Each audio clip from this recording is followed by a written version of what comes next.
Hi, and thank you for joining me for another video. Today, friends, I want to speak to you about a topic that many people shy away from. The topic is slavery and how the concept does not exist in Judaism. And the reason this video is so important is that there are many atheists out there who try to lead religious people astray by butchering scripture to make slavery fit. And unfortunately, our camp doesn't do much to set them straight. So I'm going to try to show you how servitude, what many confuse for slavery, is actually a good thing, and how today we suffer as a society for the lack of it. So, what is slavery? Friends, slavery is involuntarily taking ownership of an individual. And the only instance, my friend, that we see this in Judaism is when it's done for the person's benefit by either the Almighty or his proteges, the Jews.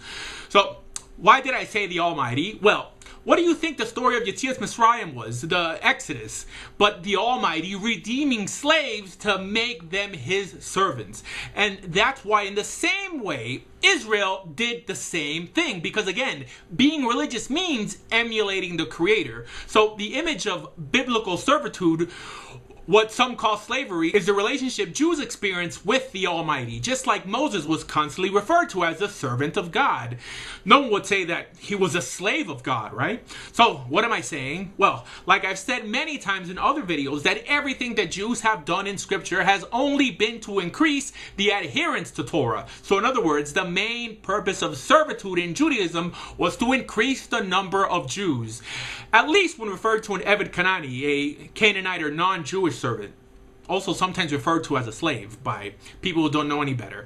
Because, friends, numbers do matter, and common sense would tell you that the more converted or born Jews keeping mitzvahs, the quicker we can repair this world. And if you feel that adding numbers to our ranks is not important, then all you're stating is that the keeping of mitzvahs do not affect the world for the better, chas v'shalom.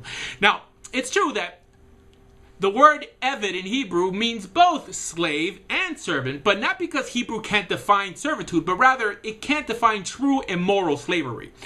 Because, friends, there are really mainly two types of servants in Scripture: a Hebrew servant, an Eved Ivri, or an Eved Kanani, a Canaanite servant. Now, a Hebrew servant is really what we define today as an indentured servant. For example, if someone commits a crime and can't pay back what he stole, he pays it back by becoming your worker. Because nowadays, if someone steals from you, even if they capture him, you won't get your possessions back or payments for damages incurred. And they call this justice nowadays, my friends. Friends, the criminal nowadays, if he pays anything back, he pays it back to either the state in jail time or in court fees. You see nothing. But imagine if someone who steals, instead of just getting thrown in jail, can get to know the people he stole from. In the Torah's case, religious people who could probably have an influence on his lifestyle, and give the criminal the opportunity even to work to repair the damage he's caused. This, friends, not only aids in the rehabilitation, but gives a criminal some sense of dignity and reason to want to change. But today we consider ourselves too modern for that, and consider the biblical standard too primitive. Or, for example, someone who has no work or even perhaps no home, instead of becoming a danger to himself and to others on the street, wouldn't it be better if he could hire himself out to be a live-in worker, at least till he gets back on his feet? And if the servant decides he never wants to leave, then he could choose to do that also. He can stay forever. There's no coercion in this. But if he does decide to stay, this is when the ceremony that Scripture describes by the servant's ear being pierced takes place. Why piercing of the ear? Well, as a punishment, because ultimately it's easy being a servant. So easy that it could become addictive. Not physically easier necessarily, but the idea that your master will take care of you, saving you from life, from having to make any big decisions for yourself. And we all know people like this in our lives nowadays, unfortunately. And that's why it's his ear that's pierced, because our sages explain that it's an appropriate punishment for the servant's decision to stay. Because it states, the ear that heard on Sinai, you shall be servants unto me, and then accept another master, that ear shall be pierced. So what does this mean? Well, that this Jew knows better and is not trying to aspire to the best that he could become, but is deciding to throw in the towel and be pampered. So in other words, because this Jew knows better, thus more is expected of him than, let's say, an Evet Kanani, a non-Jewish servant who never received Torah or received Torah instruction. Which, if you think about it, is a clear message that the idea of just getting by and trying to do the bare minimum in anything, including religion, comes with a penalty, especially when you know better. That's why Chazal teach that converts suffer for not having converted earlier. Why? Because ultimately, it's a clear waste of their mind and a clear waste of their talents. And the reason I'm telling you this today is that it's become common for rabbis nowadays to tell people coming to convert, why do you want this? When all you have to keep is this. And this person already knows Torah is true. This is exactly akin to a servant choosing servitude and bondage when he has the ability and the knowledge to be free, because freedom is not obligated, it's not mandatory, but it's clearly ultimately beneficial. So friends, all this is what an Evet Ivri or Hebrew servant is. There is no injustice here, but rather a system for people to acquire some dignity. But like anything, if overdone, could become shameful. Now we're going to cover the Evet Kanani, the Canaanite servant, which is not only for Canaanites, but actually applies to any non-Jewish servant. Now, if you notice, this is the one that most people skip when describing Jewish servitude, mainly because most people are not familiar with the halachas behind it and the purpose of its existence. You're probably wondering, what do I mean by purpose? Friends, unlike what many rabbis will tell you, there's a purpose for everything we do in Judaism. Like Rabbi Yochanan Wasserman stated, that everything we do in Judaism, we do it ultimately for the benefit of our fellow man. And this is no exception. That's why I started the video by telling you that the purpose of the Canaanite servitude system was created for the sole purpose of proselytizing. And I'll explain how. Friends, those familiar with the sin that Ham committed against Noah know that the punishment was that Canaan would be the servant of Shem. Now, this was done to signify one way how the non-Jewish world would find liberation through submission. How would this ever be accomplished? Well, whenever we acquire a non-Jewish servant, we first have to circumcise him and then convert him to Judaism. Now, this conversion is known as a half conversion. In other words, the servant is only liable to keep negative commandments, unlike a regular convert who has to keep both positive commandments and negative commandments. But he has a full heritage within the Jewish people. In other words, he is no longer considered a non-Jew. However, if the non-Jew refuses to convert, we don't accept him as a servant. Now, many times, these servants would be purchased from other non-Jews who would have perhaps been cruel masters. But when he enters the home of the Jew, his standard of living is elevated to that of his new master. He learns ethics, keeps Shabbos, and is given the opportunity to become a full inheritor of all the blessings in the Torah if he so desires.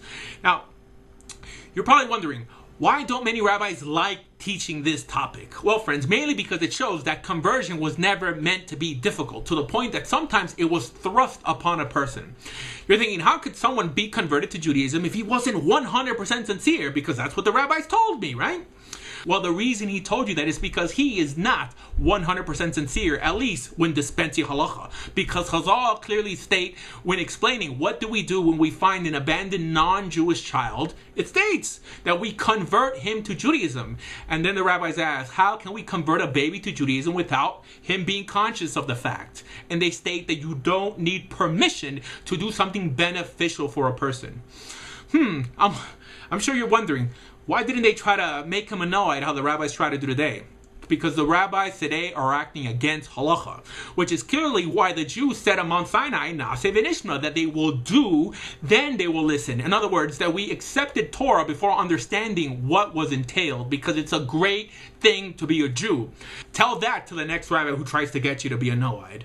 Now, friends, the Canaanite or non-Jewish servant could either be purchased from a non-Jew or native Jews, and they could even be passed down as an inheritance to one's children.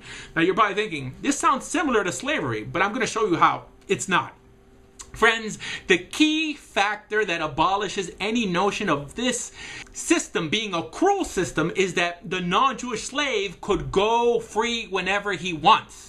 Did you hear what I just said? That he could leave whenever he wants. And it's a sin if anyone tries to return him to servitude.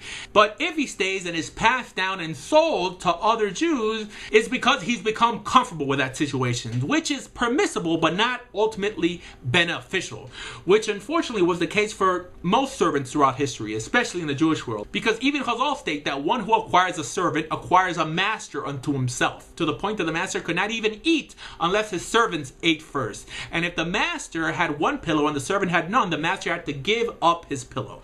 So anyone who says that Judaism condones slavery does not know what they're talking about, because what kind of slave-based society could you build when your slaves could cease being slaves when they chose? However, this was only allowed if he was going from a less holy level to a higher one, not the other way around, because in Judaism, we're in the business of caring for someone's spiritual growth, whether they're born Jewish or not born Jewish. And that's why when the non-Jewish slave is released or releases himself from service, he becomes a full-fledged Jew and can never go back to servitude again, unlike born Jews. Why? Because we have a commandment to love the converts. So left during the servitude, the master treats the servant harshly, he would be committing a greater sin, because Judaism has always held that God holds converts dearer to him than born Jews.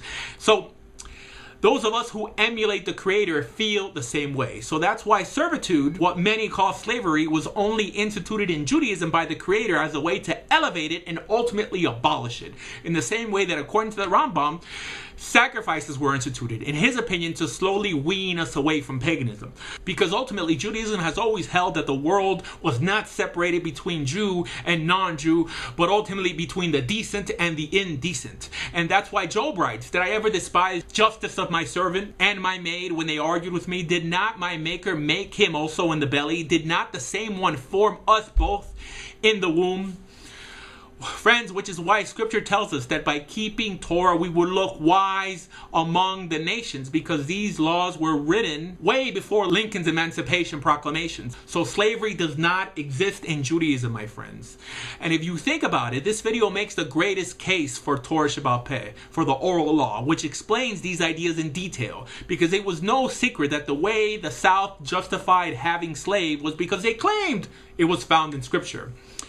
Friends, it's time for you to shake off silly, inferior copies of the original and come to Torah, come to Judaism.